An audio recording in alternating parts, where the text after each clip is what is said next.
मुराद है ना वो अपनी तरफ उठा लिया और पूरा पूरा ले लिया। जी बिल्कुल जी नयाब बाजी, जी जी नयाब बाजी, इसका जो आपने तर्जमा किया है, इसमें क्या, इससे क्या साबित होता इसमें है कि क्या, इससे क्या हज़रत ईसा अलैहिस्सलाम इसमें क्या और इससे क्या नहीं। हाँ जी बाजी सुन ले जी, इसने एक मुझसे बाजी को पूछा बात करने दो, बाजी इस को बात ना करने ना दो, भाई ऐसे ना नहीं बोलो बाजी, बीच आप में। मतलब माइक बंद रखें, नहीं माइक नहीं बंद नहीं रखें, नहीं, ये बाजी बड़ा को तेज बात बनता है। करने राणा दो, साहब इनको ना भज्जो ना ना मेरे करो को, बिलाल राणा साहब मैंने तो मेरे को ना पाचे कमल समझते हैं आप जी।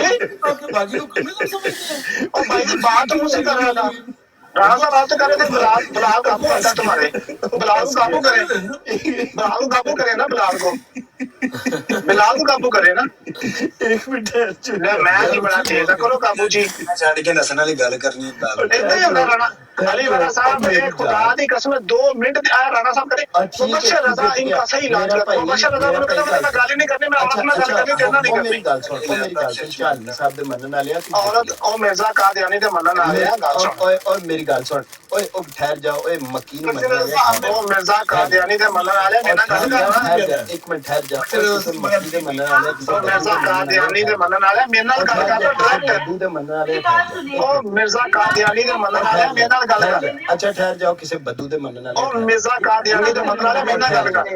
और किसे बद्दू दे मनन वाले, ओ मिर्जा अल्लाह दी लानत है जेड़ा किसी दे, अल्लाह दी लानत है जेड़ा झूठ बोले।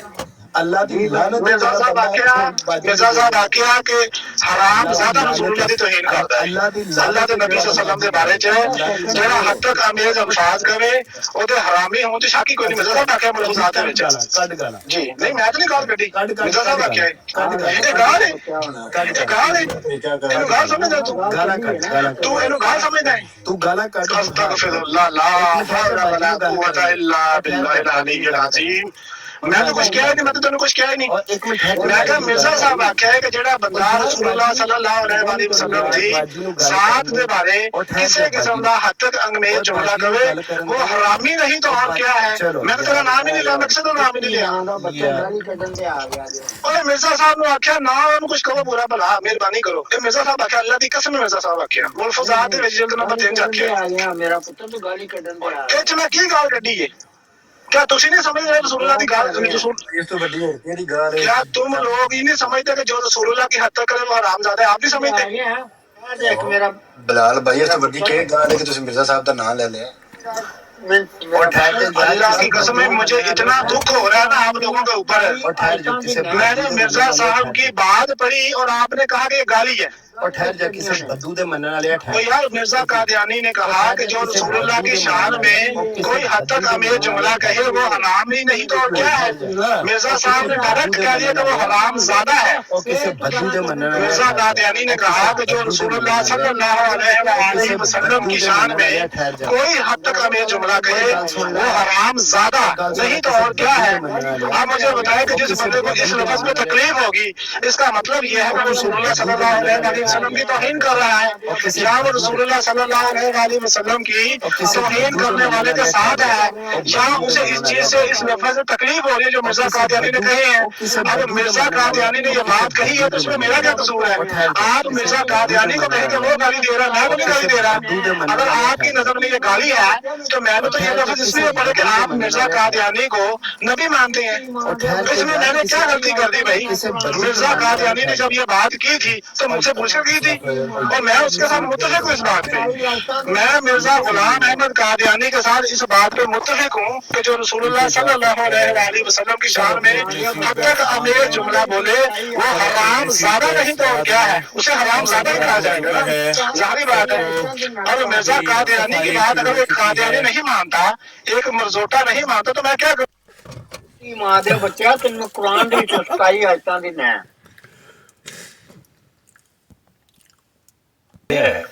बिल्कुल बिल्कुल मुकाम की है बिल्कुल वो सिर्फ वही आयतां लैंदे ने जेहड़ी हज़रत ईसा अलैहिस्सलाम वास्ते अच्छी होंदियां। मतलब वो सिर्फ उन आयतां वास्ते कुरान शरीफ उतरिया है ये घूम के खत्म हो जाती गल सारी। उस तो अलावा पूरे कुरान मजीद दा नहीं वो देखदे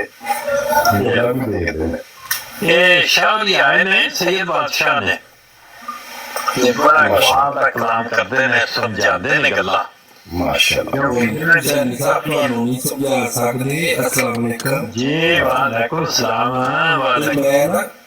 मैं ਹੁਣ ਫਾਰਕ ਘਰ ਬੈਠੇ ਅਸਾਂ ਤੇ ਮੈਂ ਆਖਿਆ ਸੈਣੀ ਸਾਹਿਬ ਨੂੰ ਸਲਾਮ, ਪਤਾ ਨਹੀਂ ਕੀ ਗੱਲ ਹੈ ਤੁਹਾਡੇ ਨਾਲ ਪਿਆਰ ਹੋ ਗਿਆ।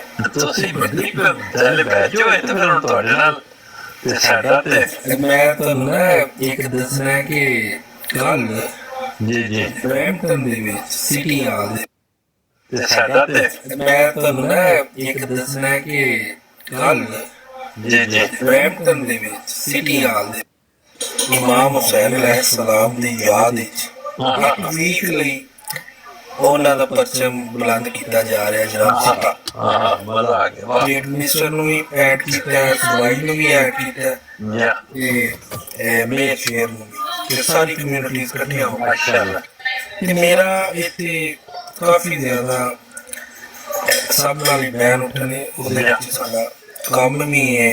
ਯਾ ਮਸਲਨ ਕਿ ਐਕੁਏਸ਼ਨ ਸਾਡੇ ਅਹਿਮਦੀ ਭਾਈ ਵੀ ਨੇ ਜਾਮ ਦੋਨਾਂ ਨਾਲ, ਬਲਕਿ ਉਹ ਮੇਰੇ ਨਾਲ ਇਮਾਮ ਬਾਰਗਾ ਮਜਲਿਸ ਤੇ ਵੀ ਆਉਂਦੇ, ਇਮਾਮ ਬਾਰਗਾ ਮਜਲਿਸ ਤੇ भी आते हैं। आप पहले तशरीफ से शाहबाद में? हाँ जी, हमारे पहले तशरीफ से बड़े पुराने तल्लुकात रहे हैं, कभी हमारी कोई दूसरे से मुखालफत नहीं रही मोस्टली। नहीं और मैं शोरूम में मेरा बचपन गुजरा हुआ, मेरे ज्यादातर दोस्त अहले तशरीफ थे। मैं पाकिस्तान गुजरांवाला से फरोज वाला जगह से, हमारा कभी प्रॉब्लम नहीं हुआ एमडीओ का। वाइट बात से कनाडा अमेरिका में वैसे भी नहीं होता। हाँ जी, फरोज वाले पुटरा वाली चौधरी इकबाल पुत्र और अलमरूम बाला कातलिया ग्रुप बाला कातली। हाँ जी, मोमिनीन का ये है कि पहल नहीं करते लेकिन बाद में छोड़ते नहीं है। शाह साहब जी जी मैं मेरी तो नहीं शहनशाह तो हमने क्या जय जय हसन किया है। शाह मेरी तरफ तो बहुत बहुत सलाम। जी वालेकुम सलाम। कोई गाली नहीं करता, जी गाली करने तो फिर मैं कभी कभी काट भी देते हैं। मेरा है ना इतने सेकंड निशान ठाकरे होया मैं एक दिन बड़ी वीडियो उल्टी थी ਉਹਨਾਂ ਨੇ ਗੱਲ ਕੀਤੀ, ਉਹਨਾਂ ਕਿ ਤੁਸੀਂ ਸੈयद ਬਾਦਸ਼ਾਹ ਸੀ ਤੁਹਾਡੀਆਂ ਸਾਰੀਆਂ ਮਾਲਾਂ ਨੇ ਨਹੀਂ।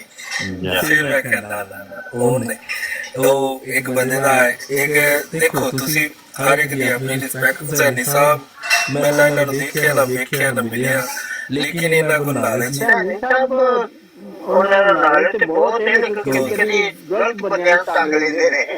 नहीं वो समझता ना बात करें, बहुत अच्छा वो कर रहे हैं, उनको हौसला अफजाई किया करें। देखो देखो शहनशाह को कभी गाल नहीं करनी, सबके नाम पूछ लो। असल ये चीज जो अपना जितना वो कर रहे हैं वो ठीक है मेरे ख्याल में। लेकिन मैं जितने मैं इतना पता है, मैं इतना ज्यादा मैं भी मजहबी बोल नहीं थे, एक सादा या बंदा, लेकिन simple is that you said Nisam is a great person, nothing else I don't know about that, वो ना ही मेरे को इतनी इन्फॉर्मेशन है कोई मजहब के बारे में, लेकिन बहुत अच्छे बंदे हैं। ग्रेट आदमी, ग्रेट बंदे ਤੁਸੀਂ अपने कन्वर्सेशन जारी रखो। मैं खाने का टाइम हो गया, सैनी साहब टाइम नहीं जा जा बिल्कुल अल्लाह हाफिज़, अल्लाह हाफिज़। जरूर जी जी मनोहर साहब कह रहे हैं मैं सैनी साहब को कॉल कर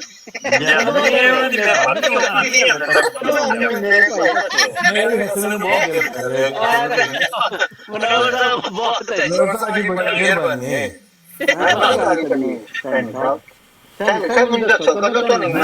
नहीं वो जरा बंदा ने ना राती किसी ਦੇ ਘਰ ਮਹਿਮਾਨ ਤੇ ਉਹਨਾਂ ਖਿਦਮਤ ਸਿਰਾਤ ਕੀਤੀ, ਕੋਈ ਨਾ ਕੋਈ ਦੁੱਧ ਵੀ ਪੇਸ਼ ਕੀਤਾ ਤੇ ਸਾਲਨ ਵੀ ਚੰਗਾ ਦਿੱਤਾ, ਰੋਟੀਆਂ ਵੀ, ਬਿਸਤਰ ਚੰਗਾ, ਜੋ ਕੋਈ ਬੰਦੇ ਕਰਦੇ ਨੇ ਮਹਿਮਾਨ ਨਵਾਜ਼ੀ। ਤੇ ਸੁਬਹ ਕਸਰ ਨਫਸੀ ਨਾਲ ਕਹਿਣ ਲੱਗੇ ਵੀ ਗੱਲ ਇਹ ਹੈ ਸਾਡੀ ਖਾਹਿਸ਼ ਤੇ ਬੜੀ, ਤੁਸੀਂ ਸਾਡੇ ਕੋਲ ਆਏ ਹੋ ਤੇ ਜ਼ਿਆਦਾ ਤੋਂ ਜ਼ਿਆਦਾ ਅਸੀਂ ਖਿਦਮਤ ਕਰਦੇ ਤੇ ਕੋਈ ਕਸਰ ਰਹਿ ਗਈ ਹੈ ਤੇ ਉਹਦੇ ਵਾਸਤੇ ਅਸੀਂ ਮਾਫੀ ਚਾਹੁੰਦੇ ਹਾਂ। ਉਹ ਕਹਿਣ ਲਈ ਨਹੀਂ ਕੋਈ ਐਸੀ ਗੱਲ ਨਹੀਂ, ਮੇਰਾ ਵੀ ਤੁਹਾਡੇ ਤੇ ਇਹਸਾਨ ਹੈ। ਉਹ ਇਹ ਹੈ ਵੀ ਦੇਖੋ ਮੈਂ ਤੁਹਾਡੇ ਕੋਲ ਰਾਤ ਰਿਹਾ ਤਾਂ ਮੈਂ ਤੁਹਾਡੇ ਘਰ ਚੋਰੀ ਨਹੀਂ ਕੀਤੀ ਹੈ ਜੀ, ਤੇ ਮਤਲਬ ਆਪਣੇ ਆਪਣੇ ਹੁੰਦੇ ਨਾ।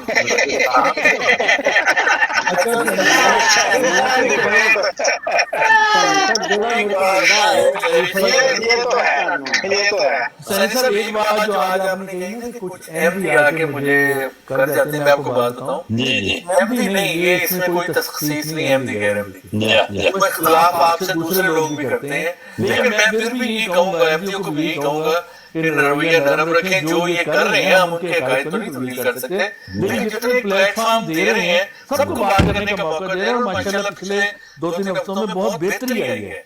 हमें बस किसी भी किस्म की गाली, हमारी कोशिश ये है, ये जो अभी शाह साहब आए थे और आज एक और शाह साहब आए थे, मुस्तफा शाह साहब, उन्होंने भी ये पूछा था कि ये बराड किसकी है।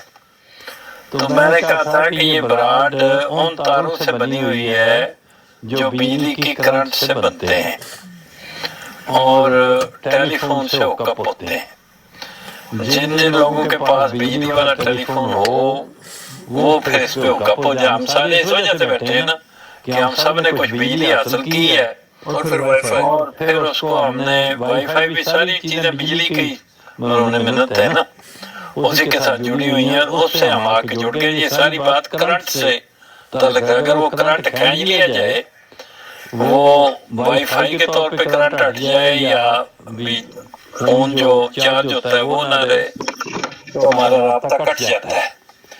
तो इस तरह हम एक दूसरे के आमने सामने आते हैं, मुलाकात करते हैं। ये है पहली मंजिल। उसके बाद आने के बाद हम में से हर कोई मुख्तलिफ प्रोग्राम लेकर आता है, मुख्तलिफ अंदाज से वो बात करता है और मुख्तलिफ पेशकश होती है। तो